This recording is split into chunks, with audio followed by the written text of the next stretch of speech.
Yo, so I'm back from my Hong Kong trip, and I want to make this video because there are some things or information that would have been helpful for me as a first timer in Macau. So yeah, I'm going to talk about a lot of stuff. I'll just section it by topic, and I have 4 topics for this video. So yeah, let's start. Wow. So first thing on my list is the airport stuff. So I have 2 things that I want to talk about, and then first is the transfer of areas. Well, I'll call it area. I don't know what's the right word for it, but yeah, depending on where your airport dropped you off, or plane dropped you off, depends if you need or not need to take a transfer via their train system inside the airport. So if you do, you'll be going through the hallways. Then you'll need to go down. There's an escalator or a lift to go down. Then you'll just see it. It's a subway. Well, I think it's a subway. And then you need to transfer to the very last station where the immigration or the arrivals bay is. So yeah, depending on whichever area you were dropped off, I observed only 3 stops, so 3 areas where you can be dropped by your airplane. So yeah, depending on whichever, then go do that. So it's the same thing when you go out of the country, okay, from Hong Kong to whichever country you want. So also the same principle. You'll need to take the escalators going down and choose which area your gate is. So yeah, depending on the gate of your flight, you may need to switch areas, and it's just really 1 train ride away. So yeah, all of it is just in the airport, so just follow the signs.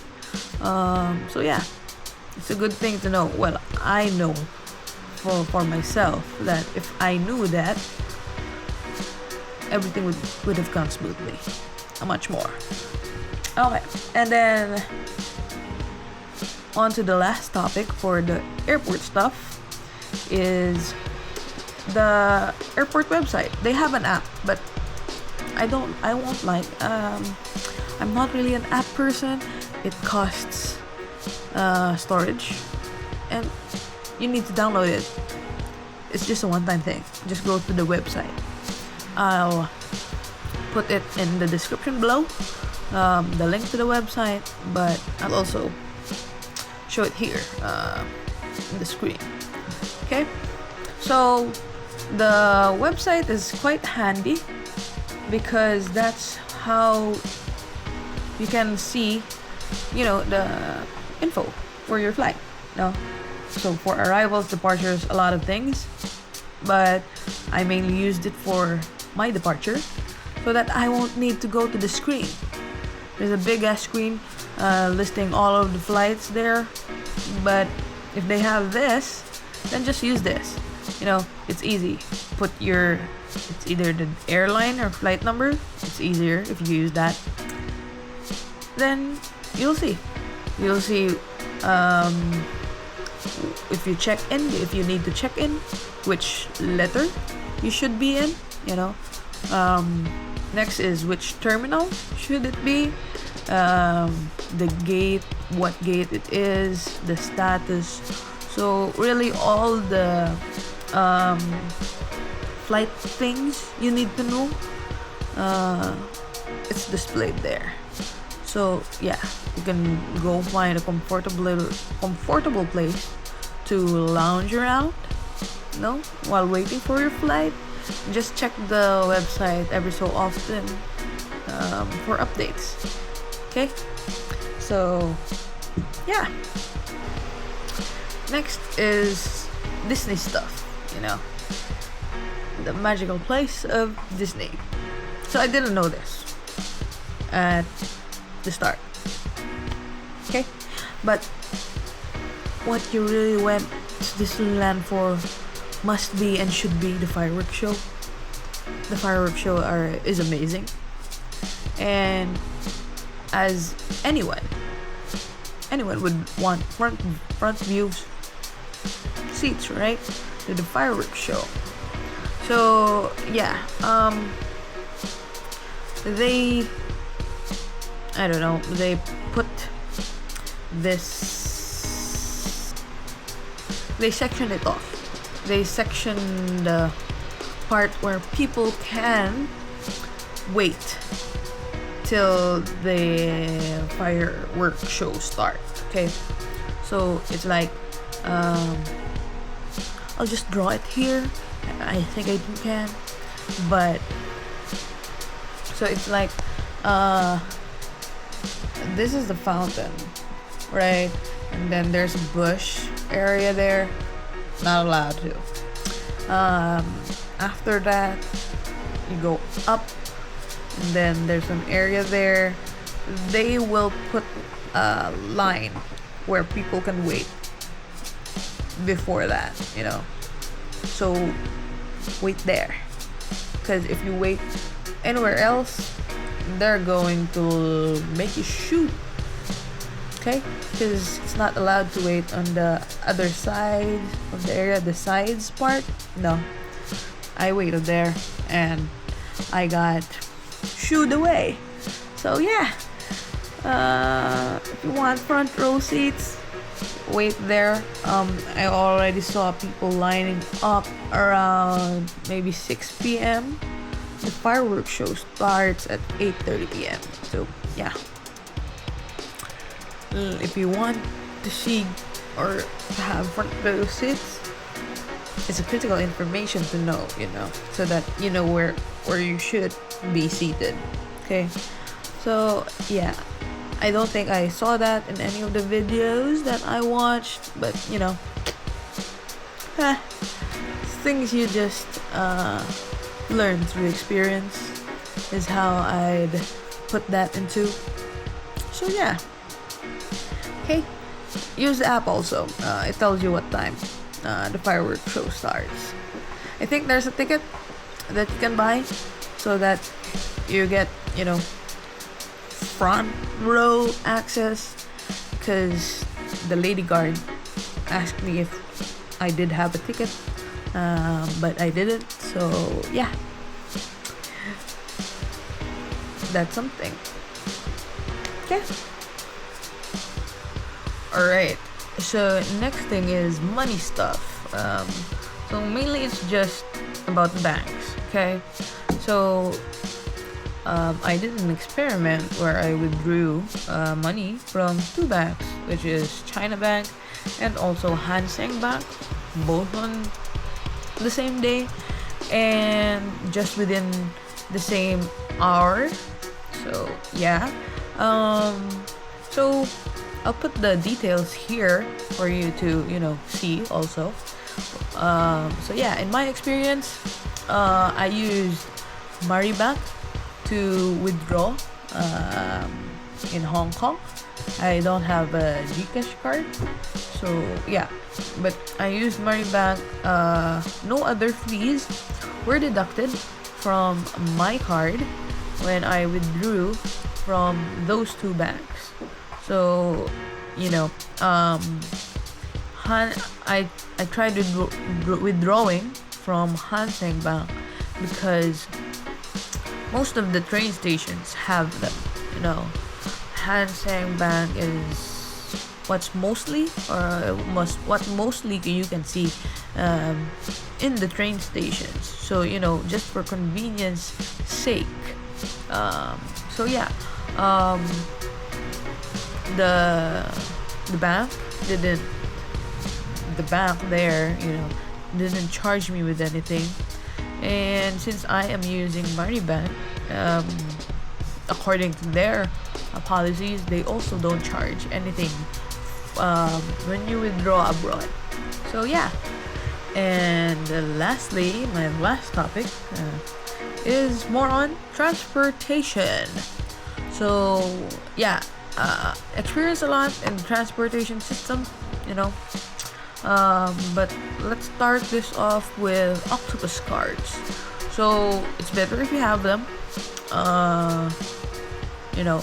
It's better if you have them. Why? Because when you use octopus cards for paying fares, well, I know from when you use them in the MTR stations, they're discounted. It's discounted when you use the octopus cards.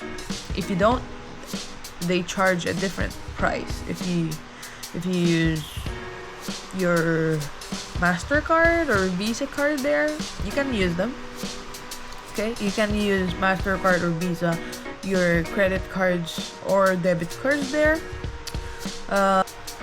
Also, when going to Macau, since usually when you're in Hong Kong, you go to Macau,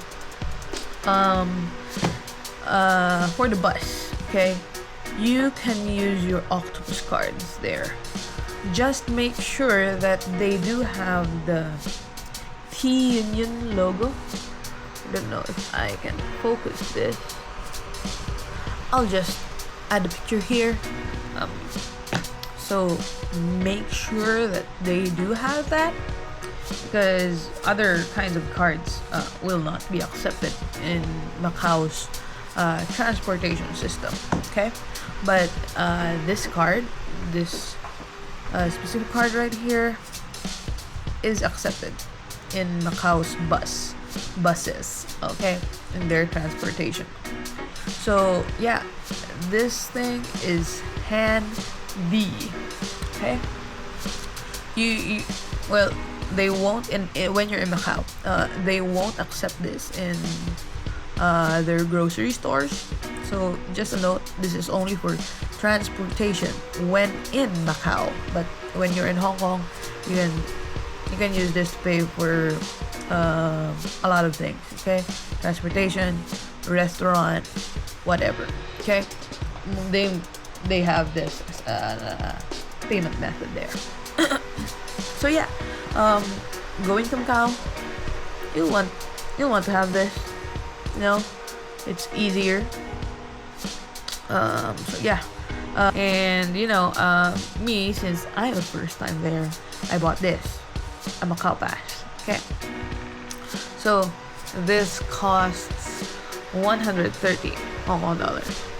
I bought it in the convenience store inside the arrival bay of the port.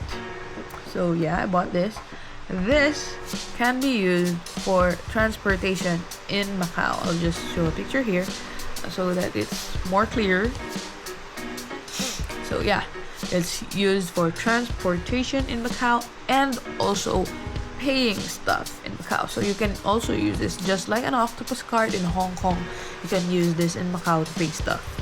Okay, not just transportation.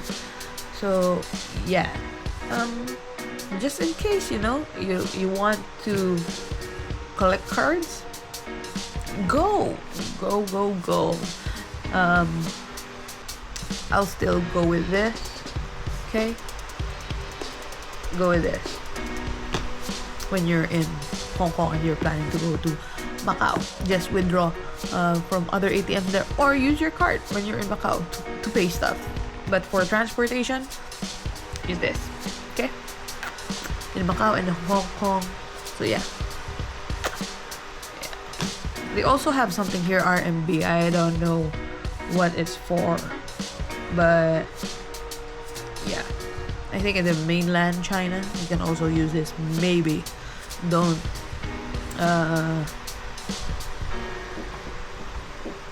quote me on this, but Yeah, maybe when you read the back of the card. But that's for you to research if you want. Okay? But for Hong Kong and Macau, for Hong Kong, in my experience, this can be used. And then searching, this can also be used in Macau. Okay? And that is first. And then next would be the Hong Kong tram. So I love the tram. I love the tram rides. Okay? They charge 3.3 Hong Kong dollars. So whichever stop you boarded and then alight, it's going to be 3.3. So yeah, that's one thing. I'm just gonna share a website. Their website, the routes that they have. I think that's quite handy. Then next is the HKZM website. So what's HKZM? Well, you need to go to and from Hong Kong to Macau, right? If you're visiting there. So this is their site. You only need to pay 65 Hong Kong dollars, to get a ticket. So I'll just put here the conversion of that, 65 Hong Kong dollars. And there's also a different fare when you use it at nighttime. So nighttime, I think it was from 12 a.m. to 6 a.m. Well, I'll just put it here, the picture here, and I'll also link their website down in the description below. Quite a handy thing to to have when going to Hong Kong via bus or going back or going to Macau via bus. Anyway, that's it. And then next would be I'm going to share the MTR website because Google Map doesn't really give you the fare, okay, how much you'll need to spend on a train ride to and from, or from to, anyway. So yeah, this website is a great site for you to just calculate, just know how much you need, so that you can load up your card, whichever you need, how much money you need, rather. So that's one. And then I also have for you the Citybus site. So I love information. This is just a handy site for me. I'm just sharing it also in case it comes handy for others. So yeah, you can see the routes of the buses, and you can also plot there, to and from. The site will give you which bus you can take, to and from, and then also the fares if you take those bus. So yeah, handy website, for someone who wants to calculate a lot of stuff or just know how much you're going to pay. Yeah, use the websites. I'll just link everything in the description below. Okay, then I think lastly for the transportation, there is another bus company that can take you to and from Macau. It's called OneBus. So I did not experience this one. I just searched it online, when I was trying to go back to Hong Kong. So this is one of the options that I got to see. I didn't use it. You know why? Because it's expensive as fuck. So yeah, don't. Oh well, for me, I don't like expensive things when I can just take,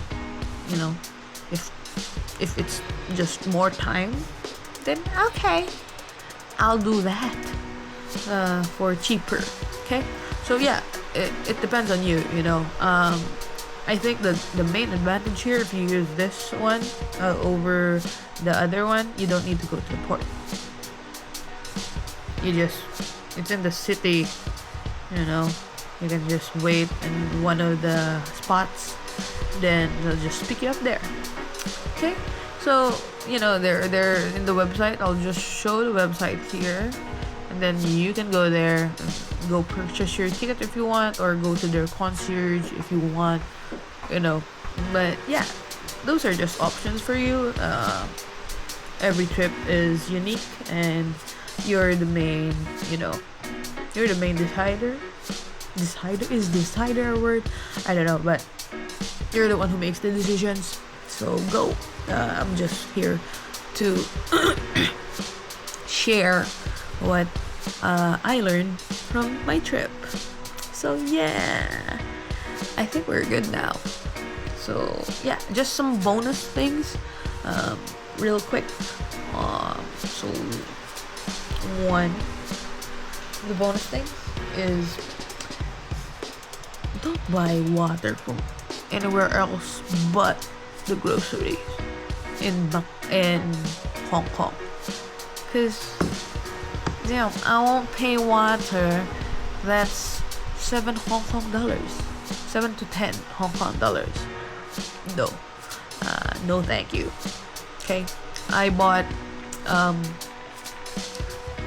3 liters total for 9 Hong Kong dollars in a welcome grocery store. So yeah, that's a better deal than buying water every time you go out or every time you're in a restaurant. So yeah, what I did in my experience is I bought that water from the grocery. I also got a 400 or to 500 ml bottle there, drank it. After I drank the juice in it, I would refill that every day so that I have white water, So yeah. And then one thing is, if you're planning to buy lots of stuff in Hong Kong, like in different days and different time stamps, it's better if you have a bag, just the usual grocery bag, I'd say, just so that you don't pay for the 1 Hong Kong dollar bag in the stores. Just some tips to save some more of your Hong Kong dollars so that you can use it in other ways. So yeah, I think that's all. Then the third thing for the extra tip is, if you want to buy shoes, buy them in Macau, or look at the options in Macau first, because it's cheaper there. In my experience, I bought Gel Cayano 31 in Hong Kong around 7,400. Went to Macau and then saw the same pair there. Computed the price, it would be around 6,000 something. So yeah, that was a big difference. Okay, so if you plan on buying shoes, check Macau first. They're way cheaper in my experience. Okay, so yeah. So I think that's all, for this video. So I hope that with whatever information you got from, my video, you can use it in your trip. So yeah, happy tripping. Anyway, happy vacation, if that's the proper way to say it. But yeah, I'm just sharing what I wish that I knew when I went to Macau. So yeah, just sharing this so that you can also benefit from my experience. Okay, I think that's all for this video, and bye bye.